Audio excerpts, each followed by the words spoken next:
Shalom, selamat pagi Bapak, Ibu, Saudara-saudari yang dikasihi Tuhan.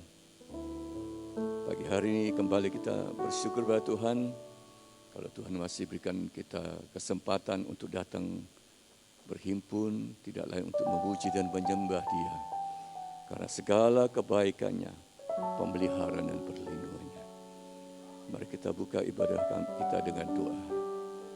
Bapa Surgawi, kami berterima kasih Tuhan, kalau pagi hari ini kembali kami boleh menghampiri-Mu.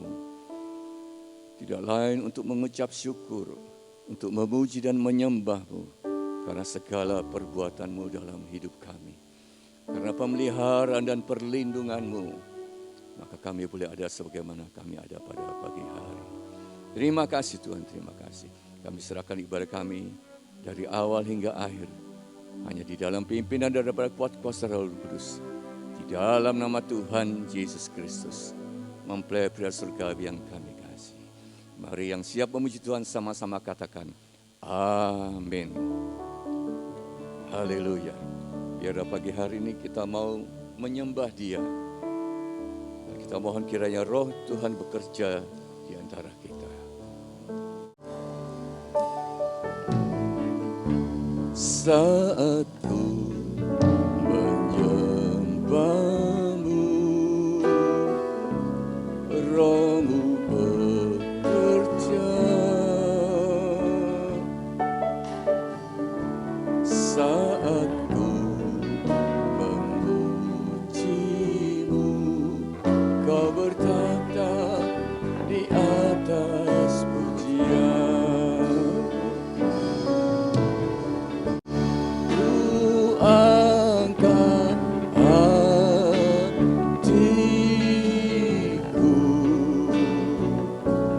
ku pandang kekudusan-Mu.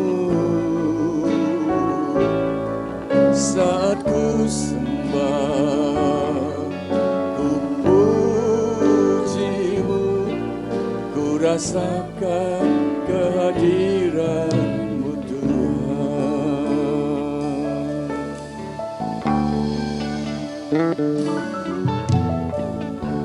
Saat ku menyembah-Mu,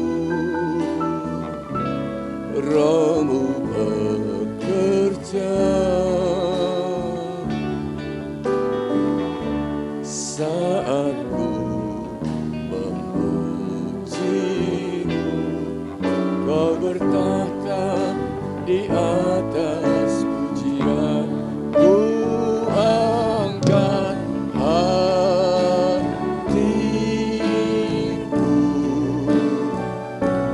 ku pandang kekudusan-Mu.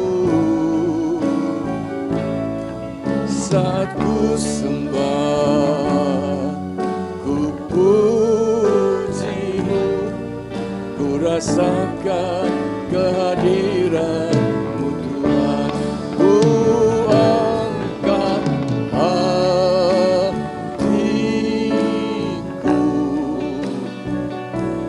ku pandang kekudusan-Mu.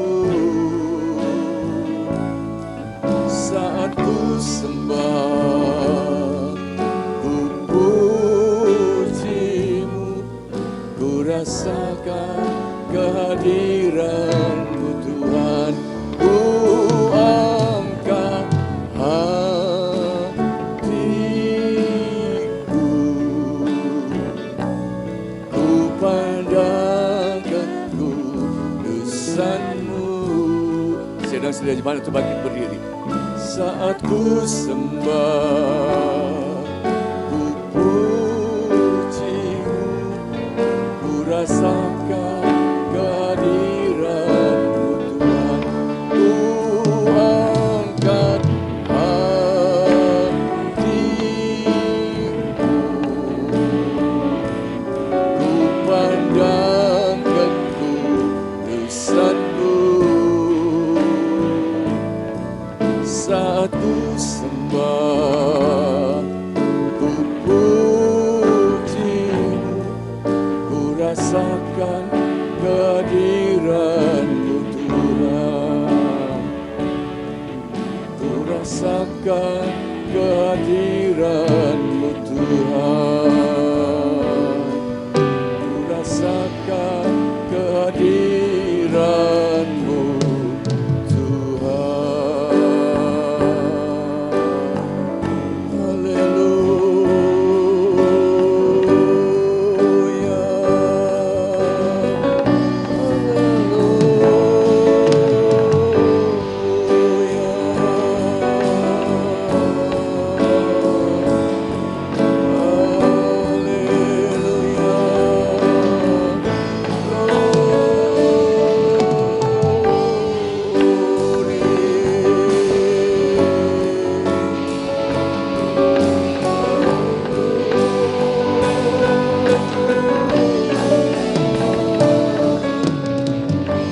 kami mau menyembah-Mu Tuhan. Biarlah Roh-Mu bekerja di tempat ini. Haleluya,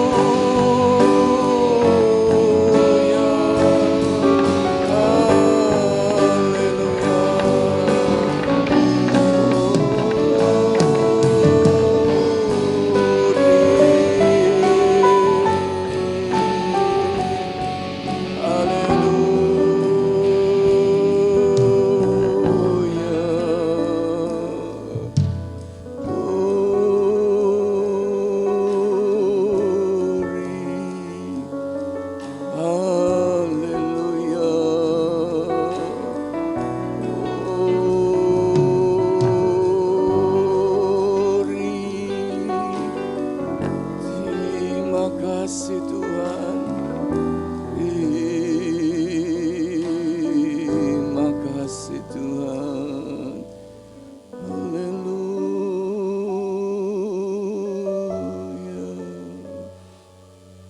haleluya, haleluya.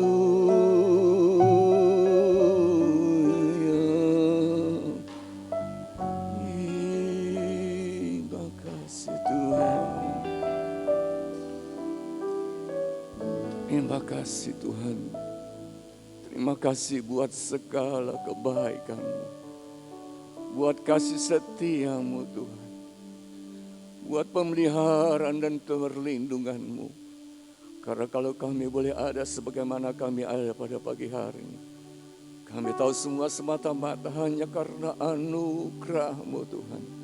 Bukan kuat dan gagah kami, melainkan anugerah-Mu semata Tuhan. Terima kasih Tuhan, terima kasih.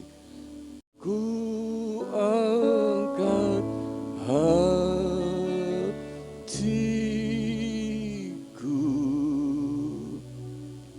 ku pandang kekudusan-Mu. Saat ku sembah, ku pujimu, ku rasakan kehadiran-Mu Tuhan. Ku angkat hatiku,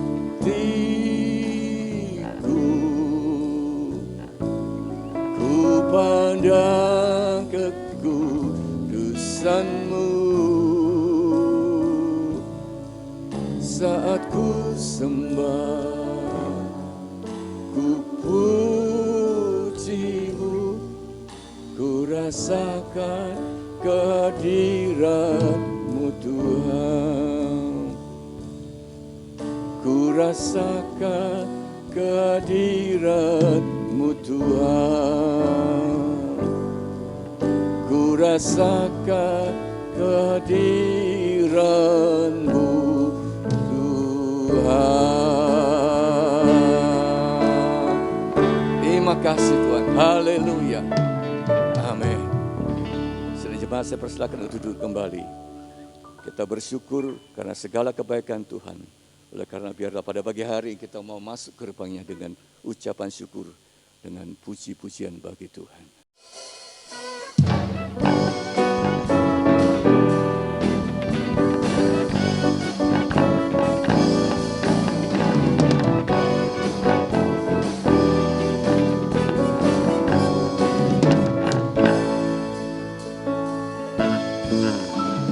Masuk gerbangnya bersyukur dengan penuh pujian, bersuka di hadiratnya, nyanyi besarkan agung namanya, puji tiap sangkakala, musik dan tarian, semua makhluk di bumi di surga dengan senap hati naikkan pujian, sebab Tuhan baik, sebab Tuhan baik, sebab Tuhan baik, anugerahnya kekal selamanya. Sebab Tuhan baik, sebab Tuhan baik, sebab Tuhan baik, anugerahnya kekal selamanya.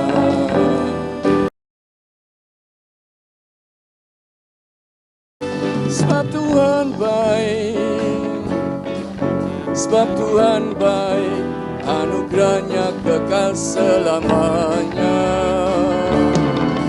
Sebab Tuhan baik, sebab Tuhan baik, sebab Tuhan baik, anugerahnya kekal selamanya.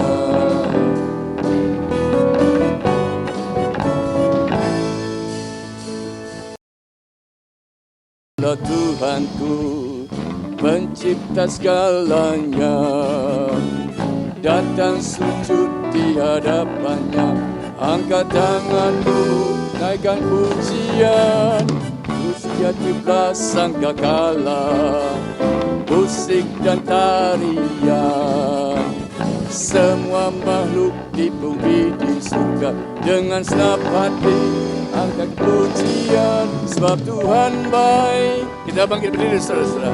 Sebab Tuhan baik, sebab Tuhan baik, anugerahnya kekal selamanya. Sebab Tuhan baik, sebab Tuhan baik, sebab Tuhan baik, anugerahnya kekal selamanya. Sebab Tuhan baik, sebab Tuhan baik, sebab Tuhan baik, anugerahnya kekal selamanya.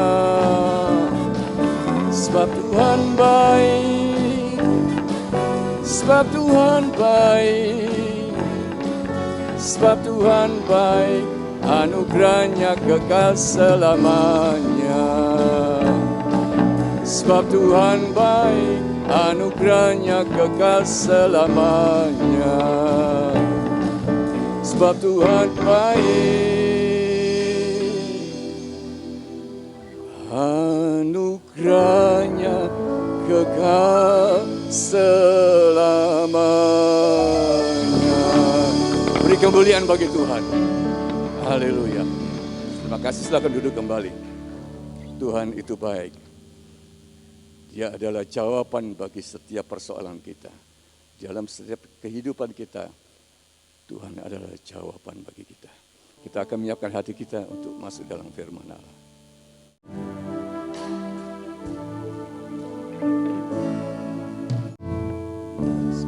Untukku mengerti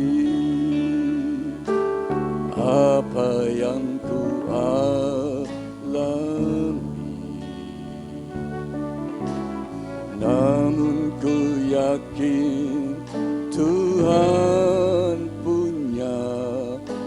rancangan terbaik. Pertolonganku datang darimu, Yesus yang ku percaya.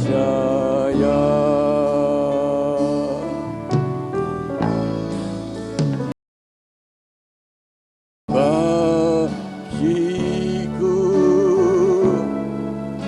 serba mungkin bagimu, hanya Engkaulah jawaban hidupku.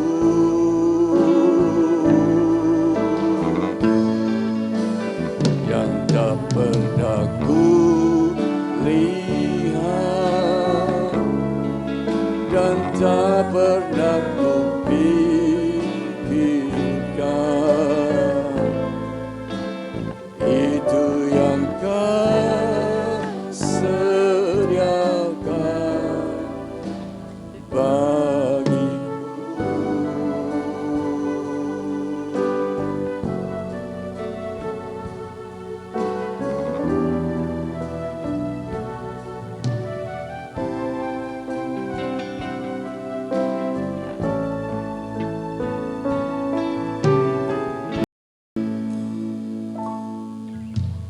Meskipun tak ku mengerti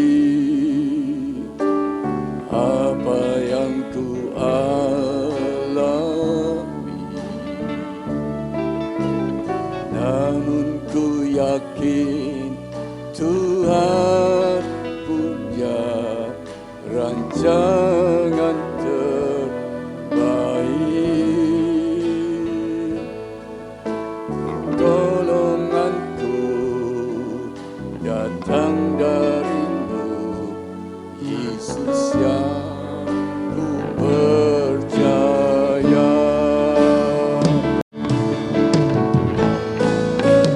Yang tak mungkin bagiku, semua mungkin bagimu. Melayani selanjutnya saya serahkan kepada Bapak Pendeta Yafta.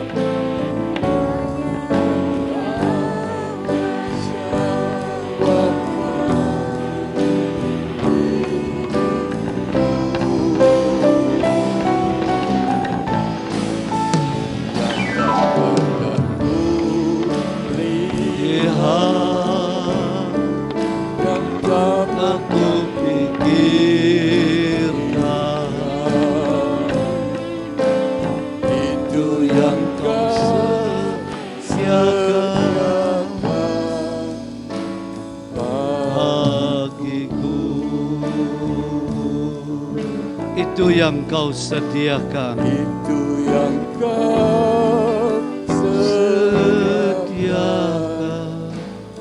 bagiku.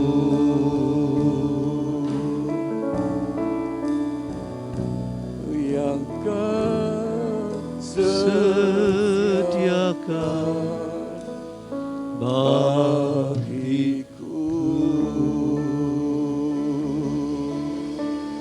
Haleluya, haleluya.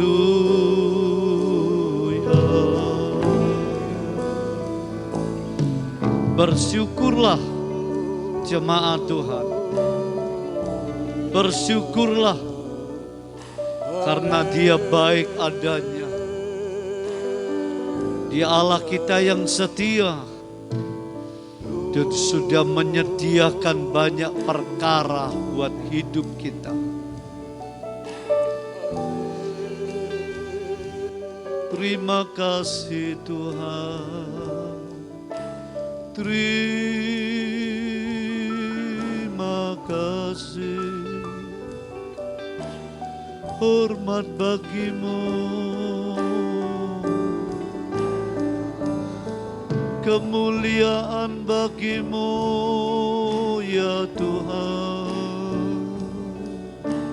Syukur kami naikkan dalam pujian kami.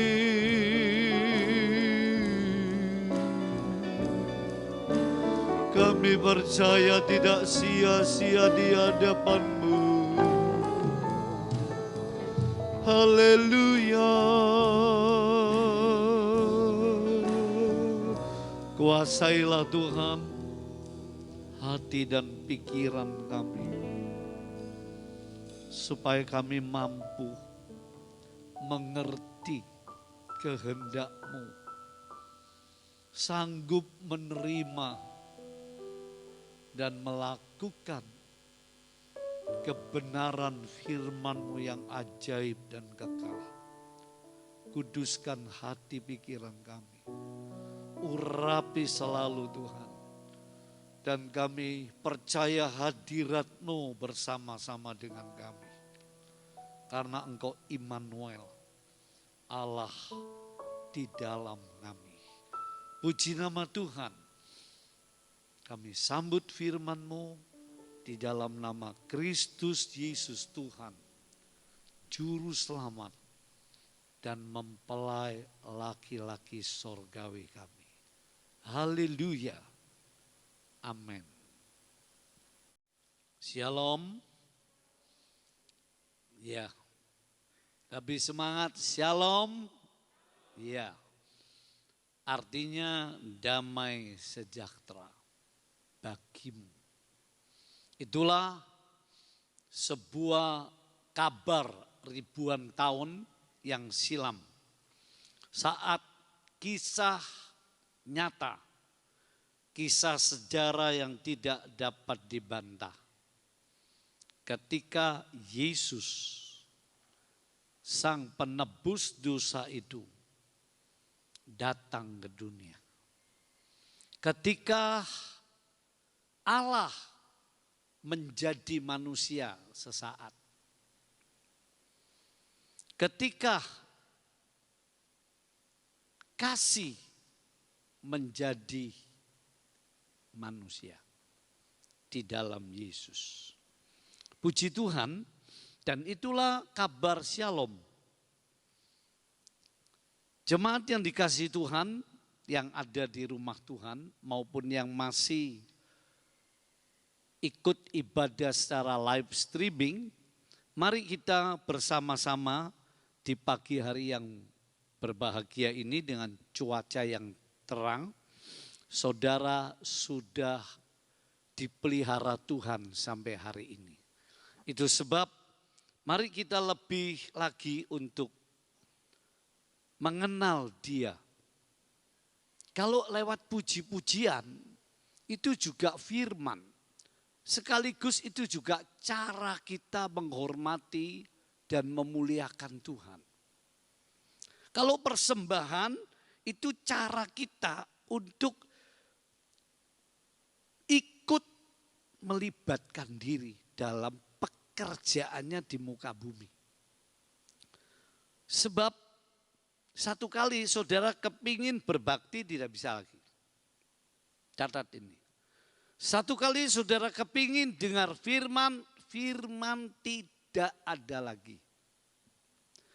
Satu waktu saudara kepingin persembahan, tenagamu, pikiranmu, hartamu, tidak ada lagi kesempatan. Karena ada dua hal saja. Dunia ini akan stagnan kalau satu ada perang total. Semua akan stagnan. Perang. Dua, kalau ada pandemi total. Stagnan. Nah, kita masih diberi kesempatan, jemaat yang dikasihi Tuhan. Ayo kita membaca Lukas pasal 1. Lukas pasal 1 ayat 26 sampai 29. Silakan siapa membaca firman bisa membantu, karena membaca firman itu ada pahalanya sendiri. Ya. Oke. Ada pembaca firman. Saya mohon kemurahan Tuhan dan jemaat Tuhan GPT Logos yang dikasihi Tuhan, saya mencoba menjelaskan tentang keajaiban anugerah. Ya, minggu yang lalu atau bulan yang lalu, bagaimana kalau tidak ada anugerah? Maka orang Kristen ini benar-benar tidak punya dasar yang kokoh. Jadi keajaiban anugerah yang meliputi banyak hal.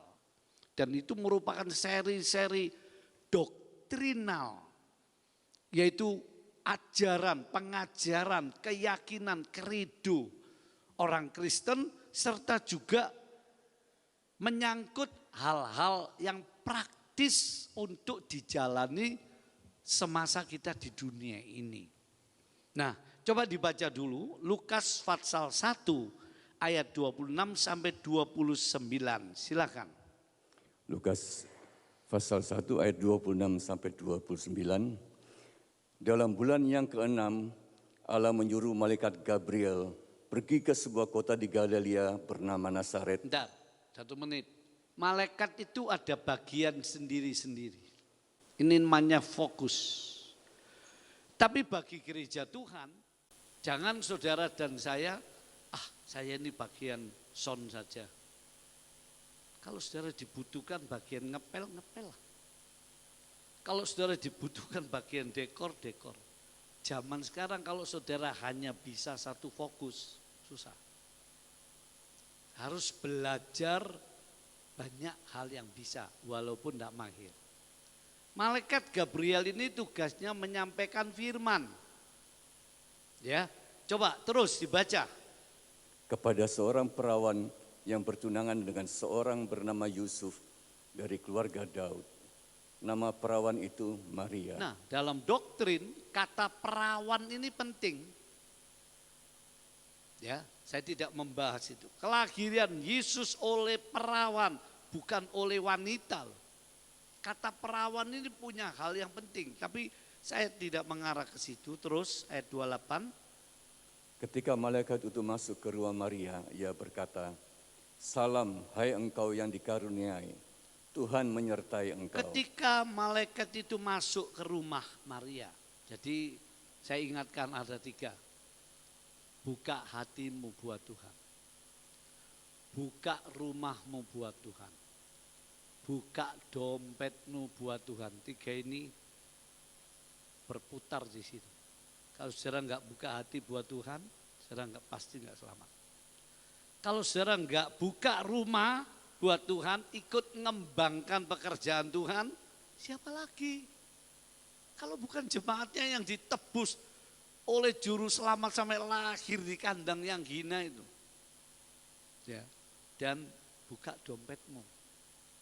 Satu kali kalau hukuman datang atas dunia, kata Raja Salomo, harta benda enggak berguna lagi. Enggak berguna. Ya, ketika masuk di rumah, nah itu rumahnya Maria, ia berkata, "Salam, hai engkau yang dianugerahi atau dikasih karuniai Tuhan, dan Tuhan menyertai engkau." Ayat 29. Maria terkejut mendengar perkataan itu. Nah, terkejut, belum paham. Terus? Lalu bertanya di dalam hatinya, apakah arti salam itu? Ya, puji Tuhan, amin. Apa arti salam? Apa salamnya? Hai engkau yang miskin, nanti aku buat kaya ya. Enggak. Hai engkau wanita yang selalu di perjanjian lama harkat dirimu enggak diangkat-angkat, sekarang aku angkat. Enggak. Hai engkau yang mendapat, yang diberi anugerah, saya pakai bahasa lama aja, anugerah. Kasih karunia, kemurahan. Itu sama pengertiannya. Ya. Jadi ini salamnya. Ini makna Natal yang dalam, saudaraku. Hai engkau yang diberi anugerah. Terjemahan yang lain, ya, Fayah mengatakan, hai engkau yang dipilih. Pengertian dipilih ini apa? Maria itu lebih suci, lebih baik dari ribuan wanita waktu itu di mata Allah? Tidak loh. Karena kalau sudah di mata Allah, semua manusia itu sama. Laki, perempuan, Yahudi, Yunani, barbar, semua sama. Apa? Orang berdosa. Nah, itu prinsip.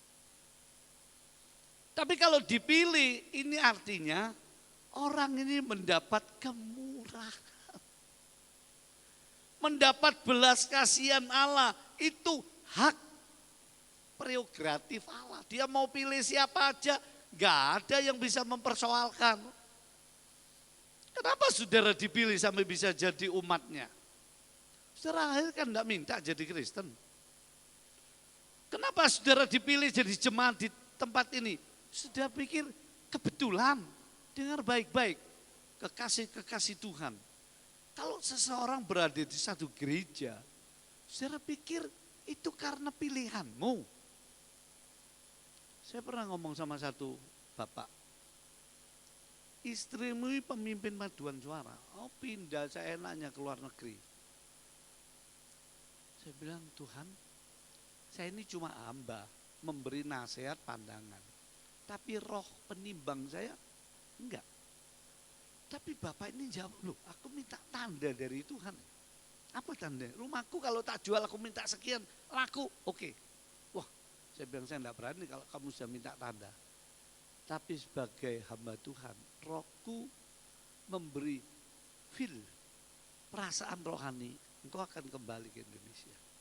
Saudara tahu, hancur kembali. Dan akhirnya mati. Hati-hati sudah. Banyak orang nggak paham. Saya ngomong gini tidak ada kepentingan apa-apa. Dan saya selalu tidak mau kalau khotbah didikte, dipesani apa-apa saya nggak mau. Dan saya juga ini tadi ada tamu, saya nggak pernah aku titip pesan gini tolong ya jemaat itu enggak. Biar Roh Kudus yang mengajari kita. Saudara, jadi kalau Tuhan pilih seseorang melayani bentuk apapun itu anugerah bagimu. Saudara nggak bisa seenaknya loh. Saudara harus punya pendirian, punya pengertian rohani yang dalam. Ini yang disebut pelayanan tahbisan. Paham? Akhir zaman ini orang seenaknya. Wong saudara pindah warga negara nggak boleh seenaknya kok. Cobaan aja. Nggak bisa, saudara harus memenuhi beberapa aturan. Saudara pindah kelurahan aja nggak oleh seenaknya itu. Banyak orang hari-hari ini bergereja seenaknya. Dia pikir benar. Nanti di kursi pengadilan Kristus di itu LCD, bagian LCD rupanya ada kerusakan ya.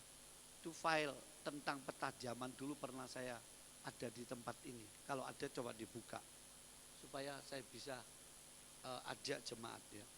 Nah, saudaraku, Maria dipilih itu kedaulatan Allah, bukan dia lebih baik. Dia memang secara manusia dia enggak mursala, dia suka ibadah, dia keturunan Daud. Tapi secara mendalam sebetulnya Maria itu sama dengan kita. Karena itu kalau saudara baca di Kisah Rasul pasal 1, dia ikut berdoa di loteng Yerusalem. Yesus bilang tunggu di loteng itu sampai kamu dilengkapi dengan kuasa Roh Kudus. Loh kenapa Maria enggak diistimewakan? Kok ikut bersama yang lain? Ya karena sama statusnya di hadapan Allah sekalipun dia terpilih. Karena intinya dia dapat kemurahan, belas kasihan Allah. Dapat anugerah, dapat kasih karunia. Dan itu hak istimewa Allah. Yang tidak terselami. Dan tidak ada yang bisa mengatur, mengintervensi. Dan setiap hal yang dia lakukan, dia ciptakan selalu baik dan benar. Titik, nggak ada yang bisa dipersoalkan lagi. Nah, jemaat coba beberapa hal saya coba urutkan ya. Apa sih itu anugerah? Banyak kali kita nyanyi, kita ngomong, tapi apakah kita benar-benar paham dan menghayati gitu?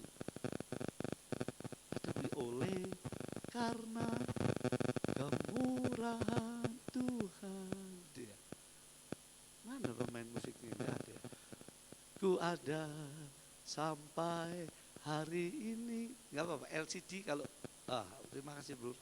Kalau biasanya saya juga minta kalau di jemaat yang saya gembalakan, jemaat Tuhan itu, wis kamu duduk ya, MP3-nya tak suruh kasih background. Nah begitu cara. Tapi ini puji Tuhan, upamu double ya. Upamu 2 kali, percaya? Amin ya.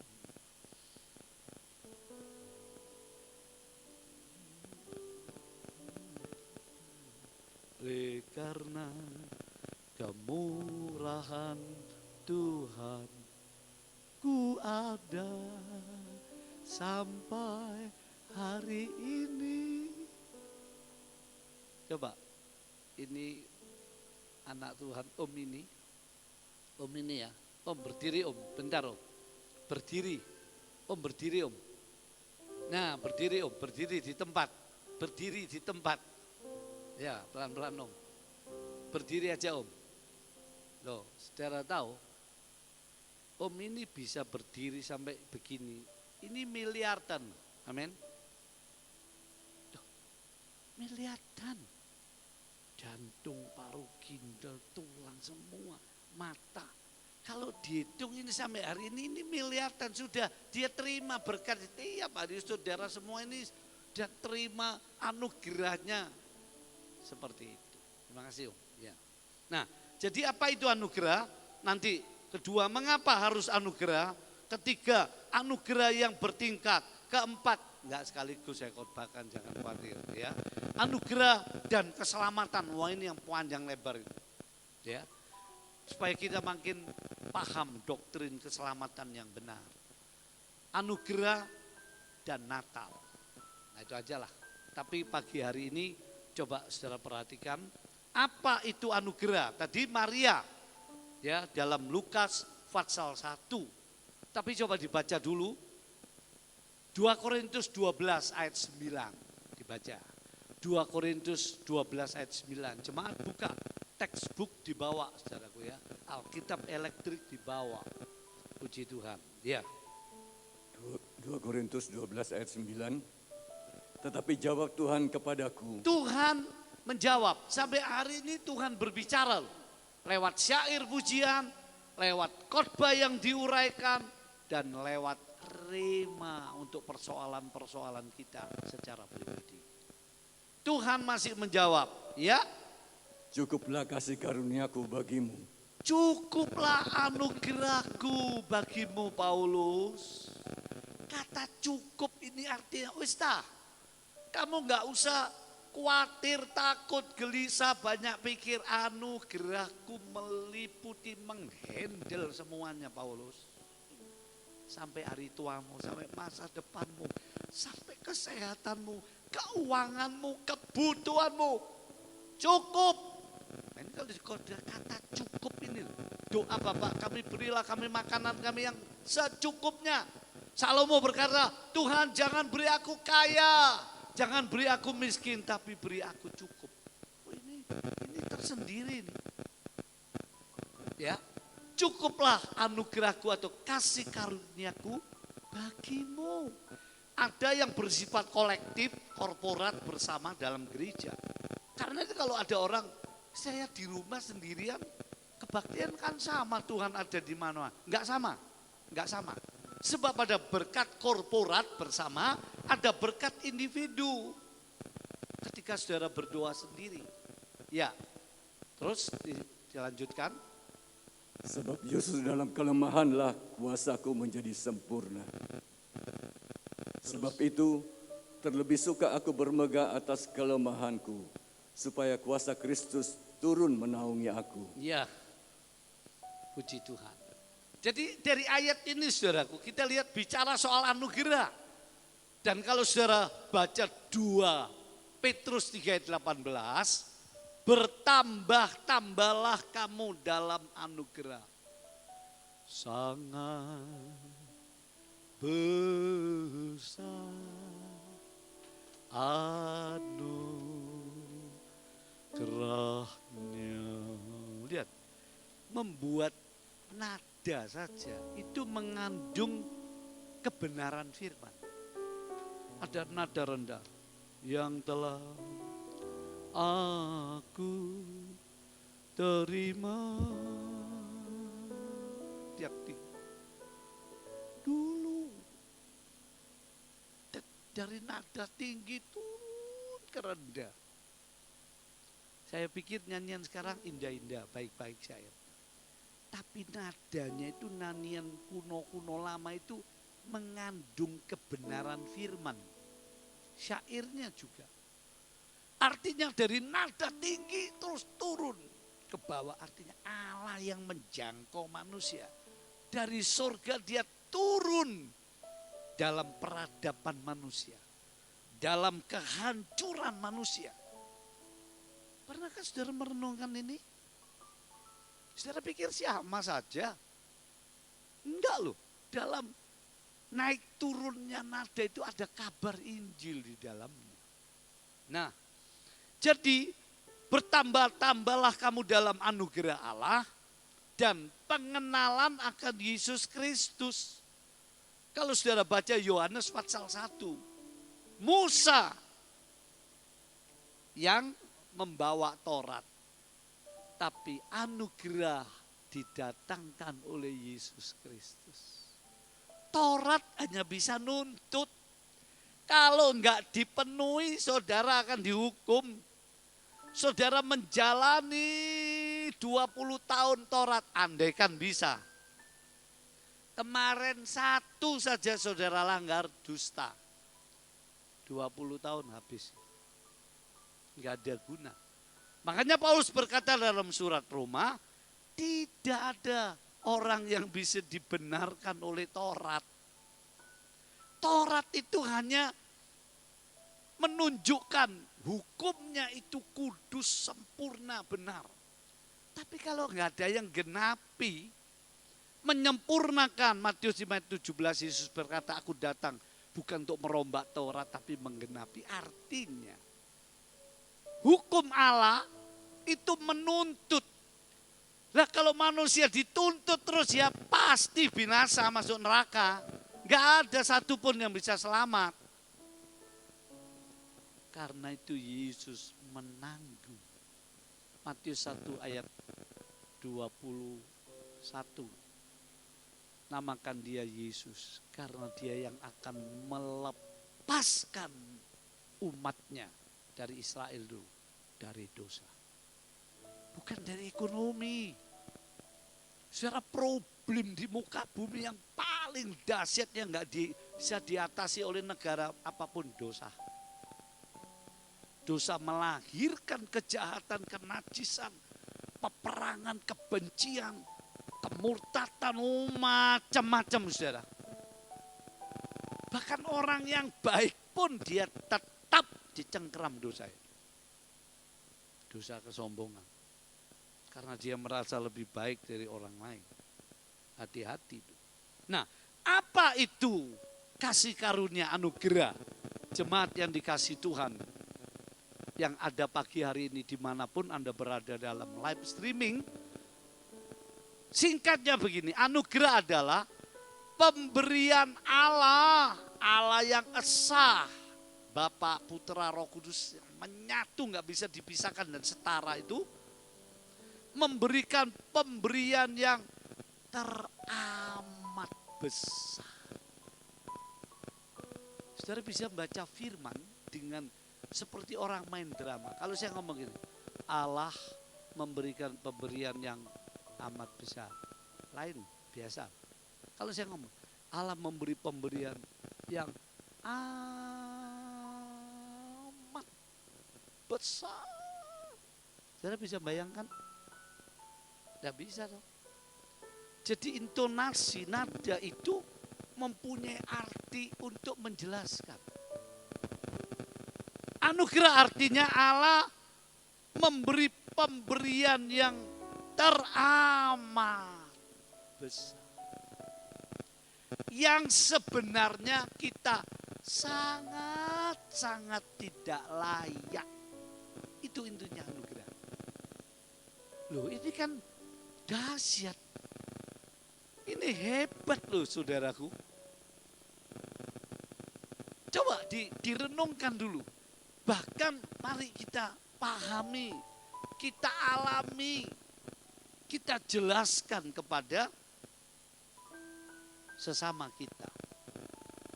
Selanjutnya yang kedua, mengapa harus anugerah? Ya. Saudaraku, pertama kalau direnungkan, ini sifat Allah yang dinyatakan dalam Yesus. Allah itu salah satu atribut sifatnya murah hati betul. Jadi saudara dan saya tidak punya alasan untuk bimbang akan kasih Allah. Apapun situasi yang kau alami dalam hidupmu, tidak ada sedikit pun alasan. Tadi saya minta ada lagu rohani yang bisa diputarkan di LCD. Wah, itu seperti konser bagus. Judulnya gini intinya, tak ada satupun yang bisa memisahkan aku dari Yesus. Tapi nggak bisa ya, mau saya transfer nggak bisa. Jadi jemaat, perhatikan, inilah sifatnya Allah. Kenapa harus anugerah? Nah, Allah itu suka beri kok. Saudara diberi pengampunan sampai hari ini berapa ratus ribu kali. Saudara memberi Allah berapa kali, Mas? Karena itu ada kalimat, mengampuni adalah kebiasaan Allah. Berbuat kesalahan adalah kebiasaan manusia. Jadi ini sifatnya Allah yang penuh kemurahan, suka mengampuni, itu sebab harus anugerah. Allah bukan hakim yang kejam. Makanya Daud dalam doanya, ya Allah, tidak selama-lamanya engkau murka. Kasih setiamu itu kekal. Melampaui segalanya. Itulah sifatnya Allah. Keberadaannya Allah yang unik. Yang memang misteri. Tapi bukan berarti sama sekali nggak bisa dikenal. Di dalam firman-Nya. Nah, kedua alasannya mengapa harus anugerah. Karena manusia ini sudah rusak total. Rusak total. Rohnya mati. Gak bisa bersekutu dengan Allah. Jiwanya mulai sejak pertama kali tidak taat kepada Allah. Itu awal munculnya perasaan takut. Dan terus tambah hari dunia penuh dengan manusia-manusia yang ditindas, dicengkeram dengan ketakutan. Ketakutan banyak hal. Nah, saudaraku, jadi keadaan sifat manusia yang rusak total ini yang membuat mesti diberi anugerah. Kalau cuma diberi Taurat, tidak cukup, tidak logis, nggak ada jalan keluarnya. Paham saudaraku ya? Sekali lagi nanti saya jelaskan satu persatu. Setiap kali Tuhan izinkan berkemurahan saya ibadah bersama saudara di tempat ini. Selanjutnya ini sikon akhir zaman.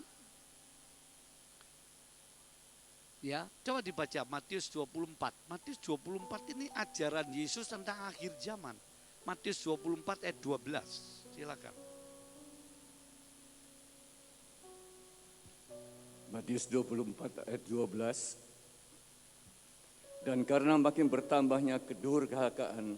Nah, bertambahnya dosa kedurhakaan. Saudaraku, artinya ada pemberontakan, ada banyak alasan manusia ini. Dan makin jahat, makin najis, makin suka melawan, makin apatis, makin tidak peduli nilai-nilai rohani dan kekekalan. makin berani melawan Allah. Terus, maka kasih kebahagiaan orang akan menjadi dingin. nah, jadi kondisi akhir zaman ini, Allah makin mencurahkan kemuliaannya. Sebelum nanti zaman anugerah ditutup, sudah ada peta zaman? Oh belum? Halo LCD, peta zaman ditemukan nggak di sana? Nah ini. Saudara, ini nanti ditutup di sini. Di zoom sedikit ya. Di sini ditutup ini zaman anugerah. Mulai Yesus lahir sampai nanti di sini. Nah, Allah baru melawat Israel 3,5 tahun secara khusus. Sampai bait Allah akan dibangun. Di sini ditutup zaman anugerah. Bersama pengangkatan dan kebangkitan orang suci. Ditutup. Ini zaman Bapak, zaman hati nurani, zaman terhilang. Ini zaman Taurat, mulai Musa, ya, sampai akhir zaman roh, zaman gereja, itu zaman anugerah. Nah, kalau kita memahami di sini, saudaraku, anugerah Allah akan ditutup. Kenapa kok ditutup? Apa Allah ini memang membatasi? Tidak. Karena itu rancangannya masih banyak. Setelah zaman anugerah, dia harus kasih setia kemurahannya pada Israel. Dia harus urus ini di akhir zaman. Ya, jemaatnya diurus sampai batas akhir zaman. Karena itu saudara nggak boleh teledor enak-enakan, terus maju, terus berjaga, terus setia apapun tantangannya. Kita saling nguatkan, saling ingatkan. Saya yakin akhir zaman 3,5 tahun sebelum antikris ini ada kesusahan gereja. Gereja akan diuji habis-habisan soal keuangan, soal kesatuan, soal pengajaran, soal berkat, soal macam-macam. Pencobaan makin banyak, salah pengertian makin banyak. Sehingga banyak orang kecewa, banyak orang undur. Tapi satu sisi Allah akan kirim orang-orang yang belum kenal Yesus untuk masuk anugerah. Sebelum ditutup zaman anugerah ini. Jemaat yang dikasih Tuhan, itu alasan yang ketiga mengapa harus anugerah. Ya, dalam iman Kristen ini. Yang selanjutnya, supaya kemuliaan hanya bagi Tuhan. Kalau enggak anugerah, coba dibaca Efesus 2 ayat 7 sampai ayat 9. Silakan dibaca. Efesus 2 ayat 7 sampai 9. Supaya pada masa yang akan datang, Ia menunjukkan kepada kita kekayaan kasih karunia-Nya yang melimpah-limpah. Kekayaan anugerahnya yang melimpah-limpah terus. Sesuai dengan kebaikannya terhadap kita dalam Kristus Yesus. Iya, karena Kristus saja Allah menyatakan anugerahnya. Kalau Kristus nggak datang ke dunia Natal, jangan harap. Jadi Yesus betul, Yohanes 1, Musa membawa Taurat, Yesus Kristus bawa anugerah kebenaran Allah yang akan membenarkan seluruh orang yang percaya. Terus? Sebab karena kasih karunia kamu diselamatkan oleh iman. Itu. Terus? Itu bukan hasil usahamu, tetapi pemberian Allah. Ya. Terus? Itu bukan hasil pekerjaanmu. Loh, terus? Jangan ada orang yang memegahkan diri. Nah itu. Supaya jangan ada orang yang menyombongkan diri. Mengapa harus anugerah ya ini? Dan kalau bicara dosa kesombongan itu paling tidak kelihatan. Karena munculnya dari dalam. Itu kesombongan, saudara. Banyak bentuk kesombongan kalau diuraikan. Dan kemuliaan itu hanya bagi Tuhan. Makanya waktu Natal, malaikat itu nyanyi apa? Kemuliaan bagi Allah. Glory. Oh, oh, oh, oh. segala kemuliaan bagi Allah di tempat yang maha tinggi. Yesaya berkata, aku tidak akan memberikan kemuliaanku kepada manusia. Ada dua hal. Di suatu tempat, di suatu belahan bumi di dunia ini, kalau ada manusia-manusia yang berani mengganggu biji matanya Allah, umat pilihan Tuhan dalam Kristus, dia akan lambat atau cepat langsung berurusan kepada kepalanya, Kristus. Lambat atau cepat, pasti diurus itu. Kecuali kayak Abraham, orang Kristen mintakan pengampunan kayak Stefanus. Ya Tuhan, jangan tanggungkan dosanya, sama Tuhan ditunda.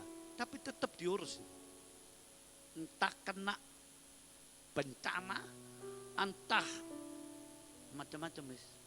Pasti diurus. Karena kita ini biji matanya Allah. Amin. Saudara umat pilihan Tuhan percaya? Ayo beri kemuliaan dong bagi Tuhan.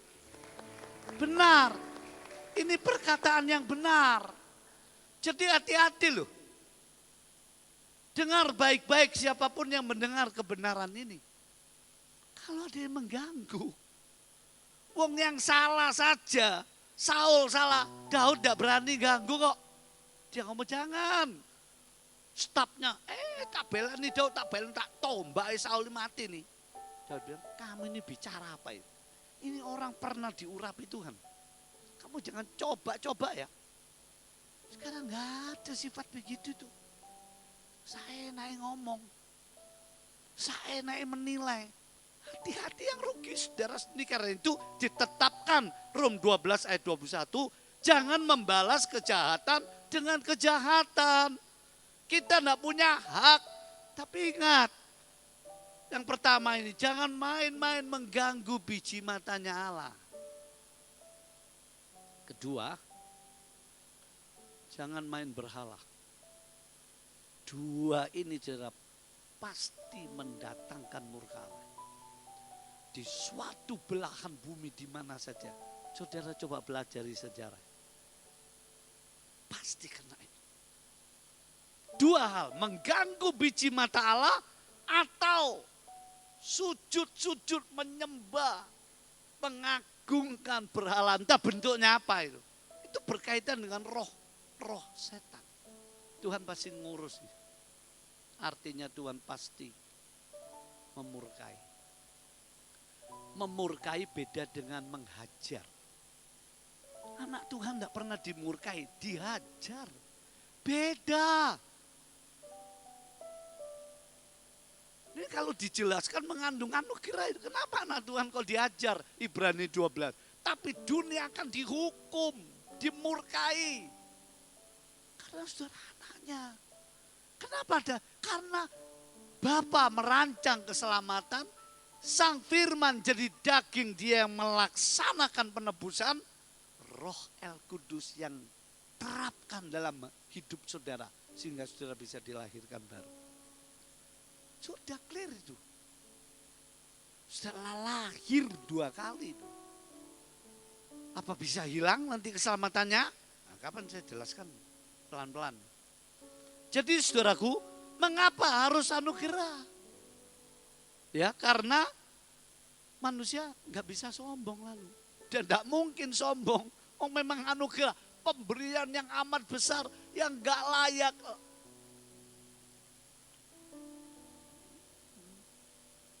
Siapakah aku ini, Tuhan?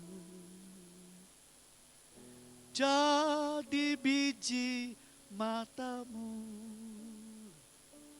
Dengan apakah ku balas? Ayo, Natal saya nggak tahu. Di sini programnya apa? Ayo rame-rame. Saudara diberi kesempatan, nanti kalau kamu mati, kamu mau cari kesempatan, tidak ada itu. Tidak ada kesempatan kedua. Camkan baik-baik, nggak ada.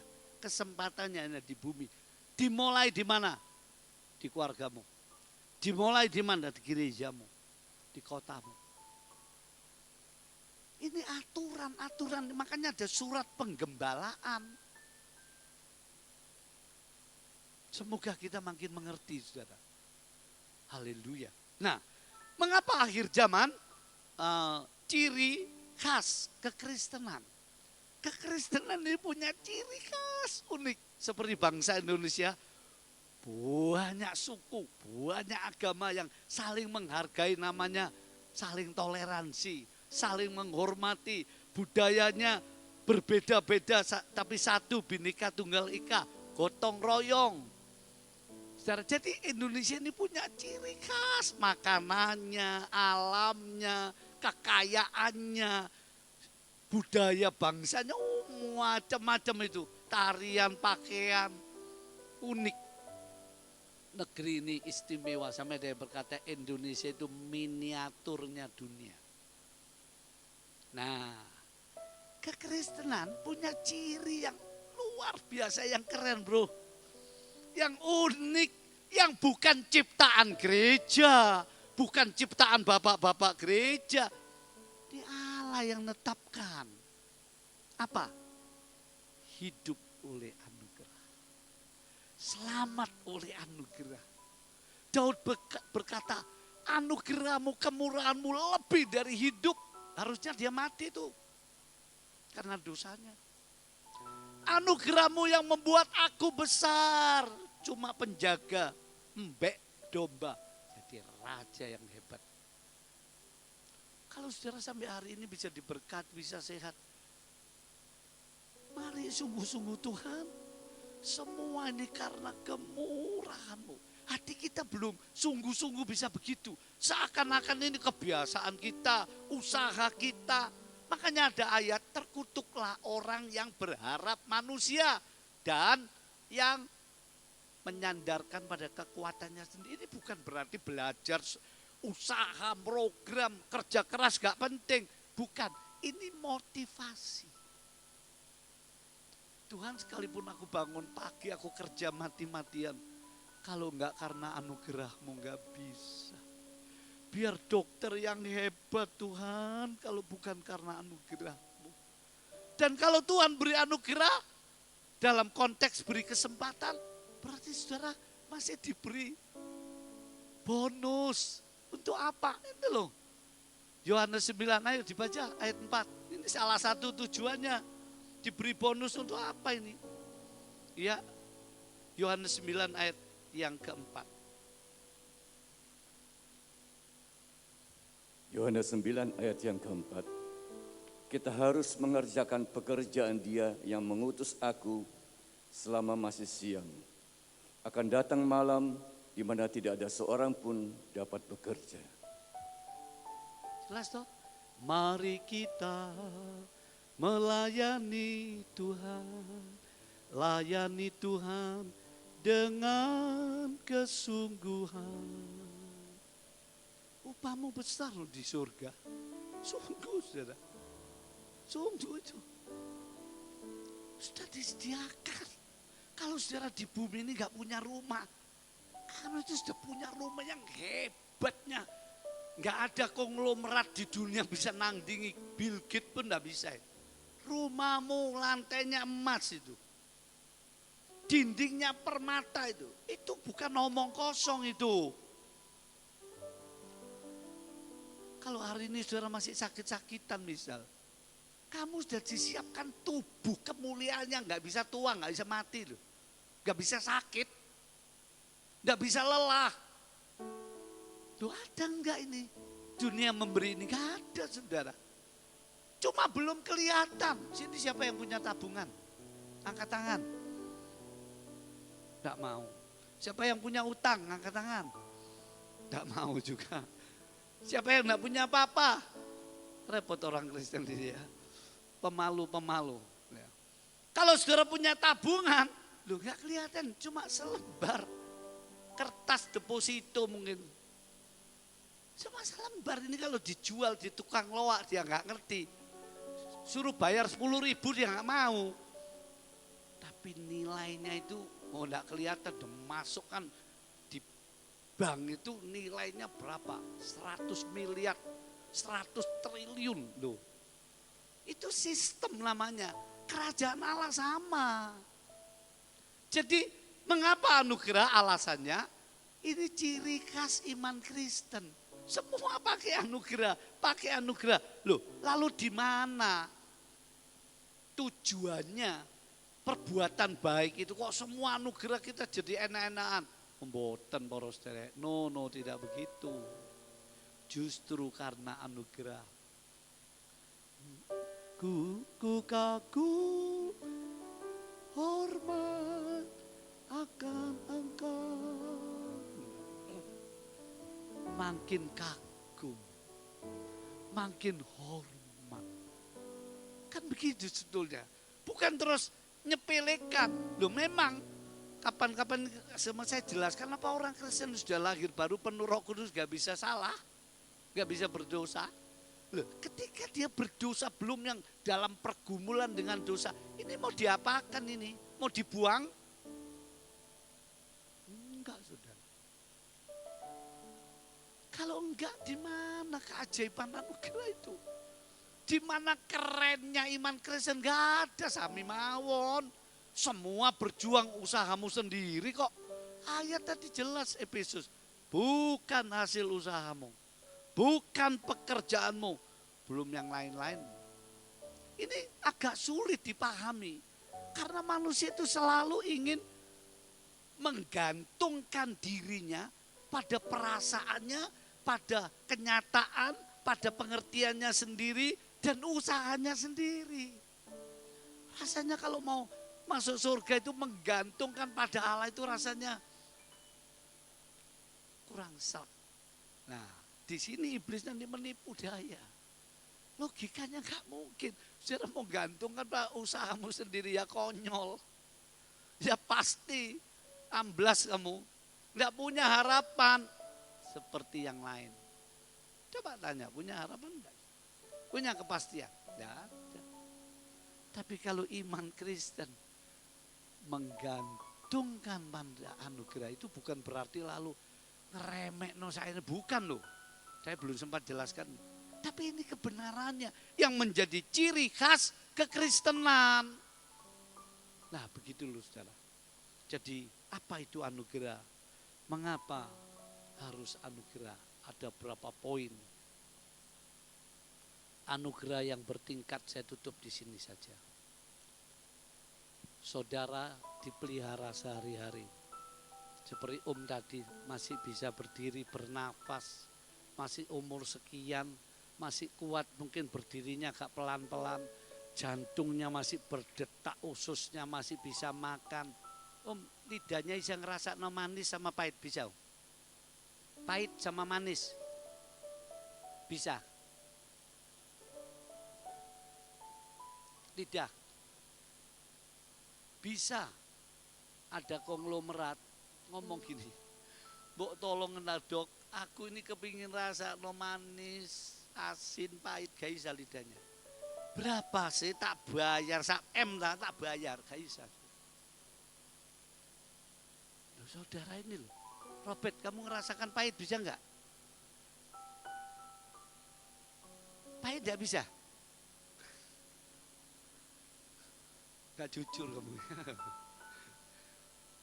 Pahit, asin, kecut, manis, kalau saudara bisa rasakan, itu nilainya mahal loh saudara.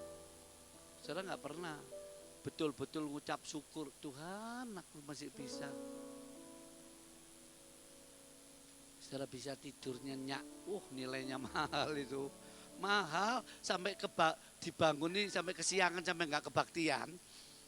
Bayangin saudara, jadi itu namanya tingkat anugerah yang bersifat umum. Tiap hari semua orang diberi oleh Tuhan ada anugerah yang khusus, yaitu anugerah keselamatan. Ini nanti dibahas kapan-kapan. Yang ketiga, anugerah yang amat khusus,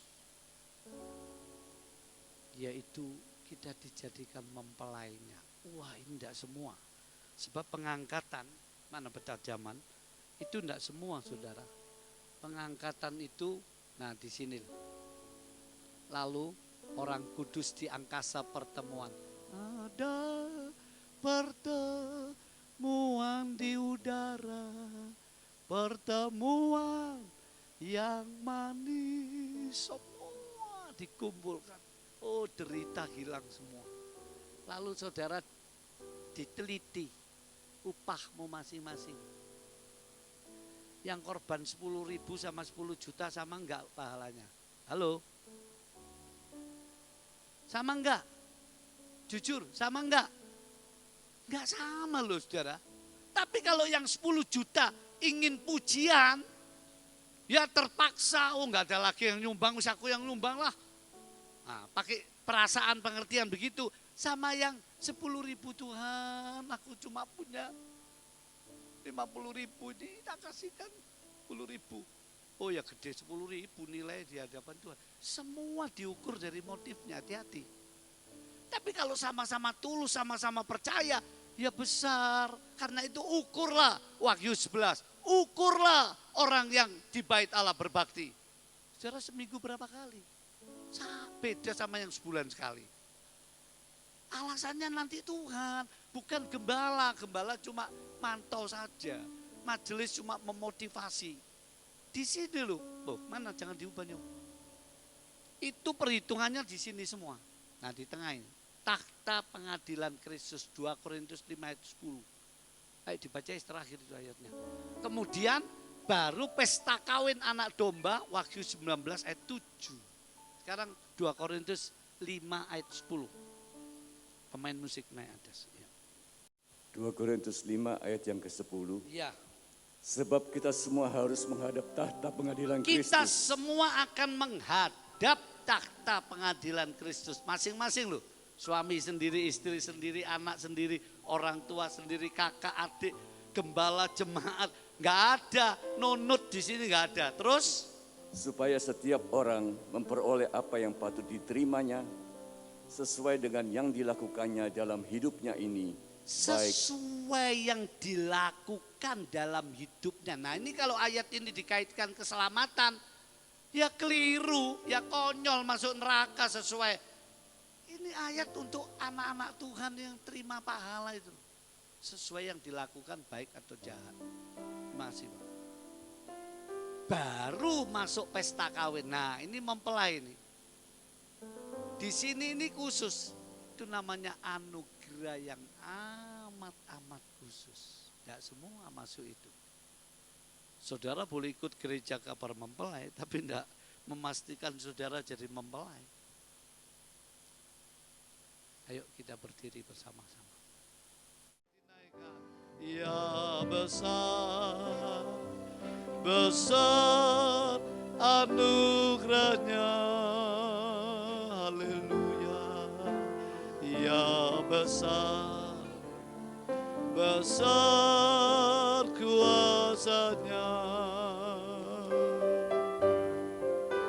Tak terhitung, tak terukur kasih-Nya. Oh besar, besarlah kasih Allah. Sebelum doa, musik nyanyi sendiri lembut. Saudara yang punya persoalan, punya pergumulan, punya kebutuhan, seperti Tuhan lewat malaikatnya datang. Maria, jangan takut. Kamu yang beroleh anugerah. Pagi hari ini saudara dan saya sudah hidup dalam anugerah. Sudah masuk dalam daftar anugerah. Sudah dipilih. Gak mungkin Tuhan biarkan kita. Ayo kita angkat hati, wajah, tangan kita. Kita percaya Tuhan Kau akan pelihara aku.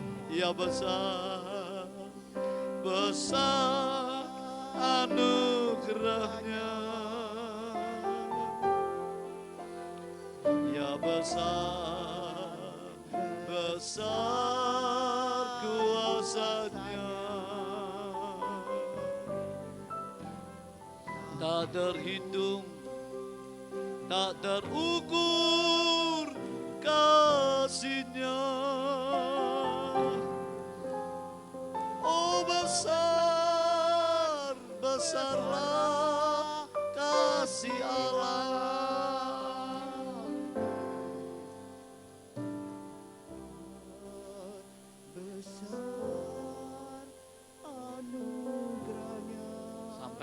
rasakan Tuhan.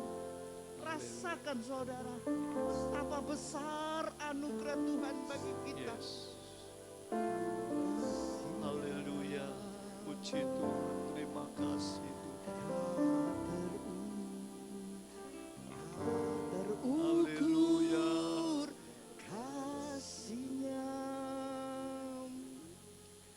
Oh besar, besarlah anugerah-Nya. Haleluya Tuhan, haleluya Yesus. Oh Tuhan, anugerah-Mu sangat besar bagi kami ya Bapa. Haleluya Tuhan, haleluya. Karena Engkau memberikan keselamatan itu bagi kami ya Bapa. Keselamatan bukan karena kebisaan kami, bukan karena kerajinan kami, bukan karena kemampuan kami, tapi keselamatan itu adalah anugerah Engkau yang Engkau berikan kepada kami ya Bapa. Sebagaimana Efesus 2 ayat 8 berkata, keselamatan itu hanya diberikan karena anugerah dari Engkau. Terima kasih Bapa, terima kasih. Pada pagi hari ini Engkau sudah mengirim hamba-Mu untuk menyampaikan kebenaran firman-Mu ini ya Bapa. Karena Engkau mengasihi kami semua ya Bapa. Ulang berulang Engkau mengingatkan kami bahwa kami tidak mempunyai kemampuan apa-apa. Kami tidak mempunyai kebisaan apa-apa.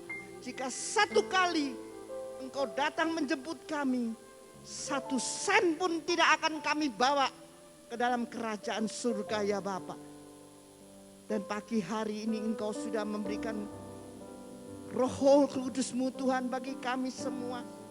Hamba-Mu boleh berhenti berkata-kata, tetapi biar kiranya Roh Kudus itu akan senantiasa mengingatkan kami ya Bapa. Satu kali Tuhan, Engkau berkata di dalam Yohanes, kami akan mempertanggungjawabkan setiap perbuatan kami. Benar ya Bapa. Apapun yang kami lakukan di dunia ini akan Engkau tuntut bagi kami ya Bapa. Akan kami pertanggungjawabkan semuanya. Pribadi lepas pribadi. Tuhan, terima kasih Bapa, terima kasih. Biarlah pada bulan Desember ini kami boleh mengingat kembali betapa besar anugerah dan kemurahan-Mu bagi kami. Tapi Tuhan, mungkin kami sudah merayakan Natal ini 20 tahun, 40 tahun. Bagaimana pertanggungan jawab dengan hidup kami yang satu ini jika satu kali Engkau meminta pertanggungan jawab.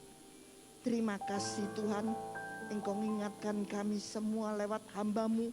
Sebab itu kami berdoa khusus untuk Bapak Pendeta Yefta.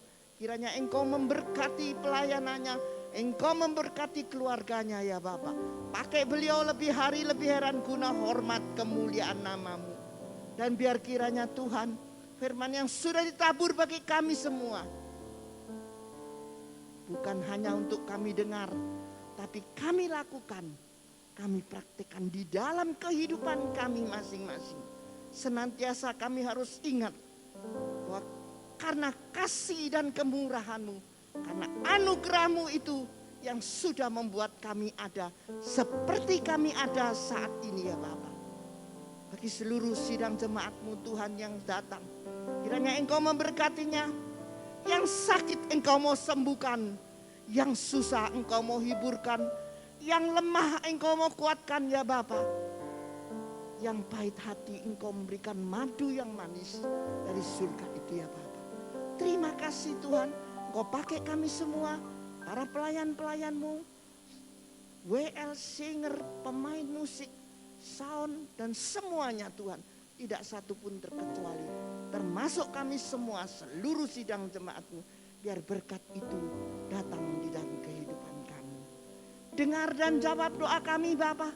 Karena doa kami tidak akan pernah kami naikkan di dalam ilah yang lain, tetapi di dalam satu nama yang besar, yaitu Tuhan Yesus Kristus, Juru Selamat kami, mempelai pria surga yang akan datang.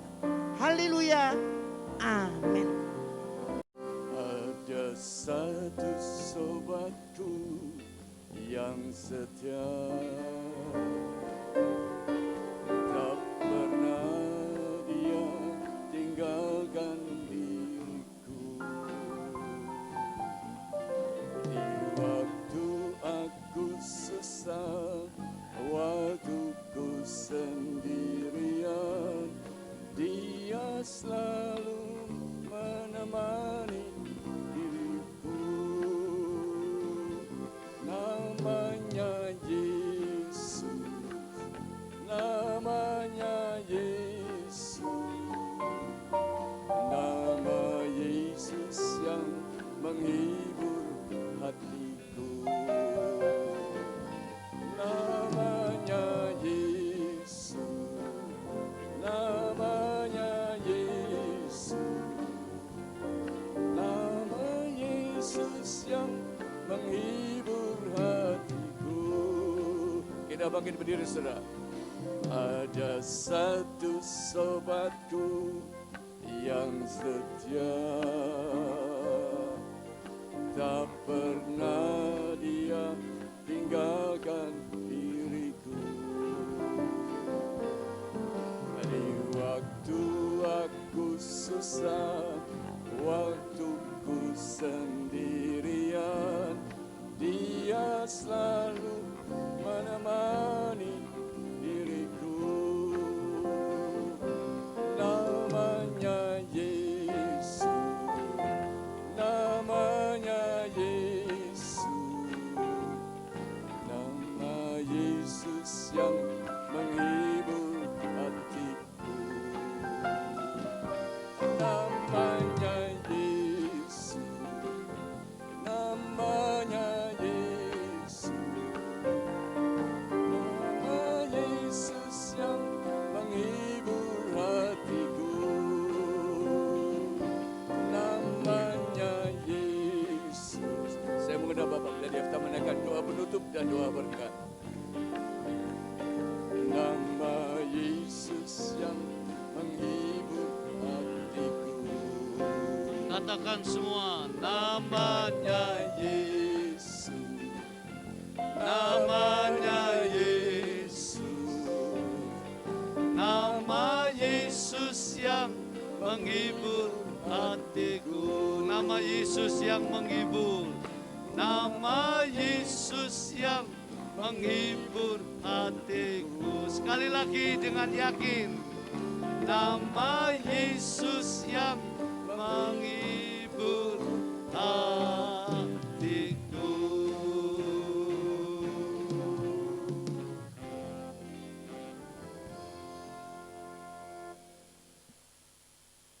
Jemaat yang dikasihi Tuhan, pulanglah dengan bahagia dalam berkat penyertaan dan peneguhannya dari Dia Allah yang esa yang hidup, Bapa, Putra dan Roh Kudus, memberkati saudara rohani jasmani, pribadi keluarga, pekerjaan pelayanan, dari gembala sidang, seluruh keluarga, majelis diaken, pemuda-pemudi remaja, tua muda, sesuai janjimu, Engkau tidak pernah membiarkan anugerah-Mu cukup bagi kami, akan memberkati dan memelihara, menopang jemaat pekerjaan-Mu di tempat ini. Dalam nama Tuhan Yesus Kristus, mempelai laki-laki surga. Haleluya. Amin. Sampai jumpa pada ibadah yang mendatang.